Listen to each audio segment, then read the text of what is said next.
Why do you think businesses do that and just postpone that sort of testing? Yeah, it comes down to budget and resourcing, right? You know, and some of it is a lack of maybe awareness or being kind of educated in what are the best practices. And hopefully the SI is doing that and they're seeing that from the implementation because the implementer has to do it to make sure they're covering their bases, fulfilling their contract and handing it off. But you should be modeling after and have that same rigor. And what you find is it's not just about the system. Once you're live, you're operating a business, right? So you're meeting the needs of your internal business team. You're focused on keeping the lights on in the system, but just operating, meeting your policies and procedures.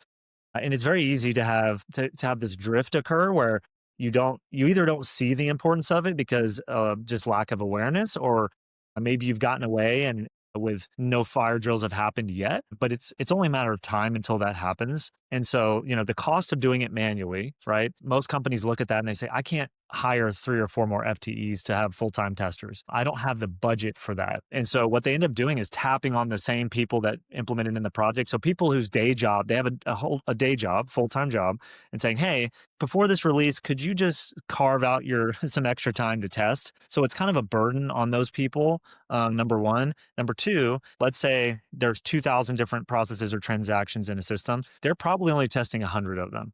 And if they're doing it, if they're being thoughtful, they're prioritizing what are the things that can't fail. So are we paying people? Are these critical processes working? Can we hire someone? Like if that's failing, we're going to be shut down.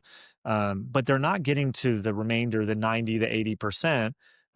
Maybe you run a process because there's processes you run every day, once a week, once a month, and sometimes some that you run once a year. And the question is, do you want to be strategic and make sure all those processes work so you don't have a failure when you get to that stage of running it? And that's where automation can help is you're going to be able to fit within your budget. You're going to be able to not have to hire additional headcount, and you're going to be able to give your team time back to focus on their day job. And then instead of running it, let's say for each release, if it's quarterly or biannually or however often that cadence is, you can run it even more often.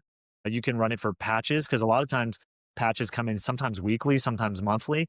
And you can just put this on a schedule. So the beautiful thing, George, is you could just schedule this to run when you sleep. The agents will pick up these tests, run them when you sleep. You wake up the next day, you have BI analytics and readouts on what happened. And so the power of automation is why not run it more frequently to just credentialize your system and give you peace of mind?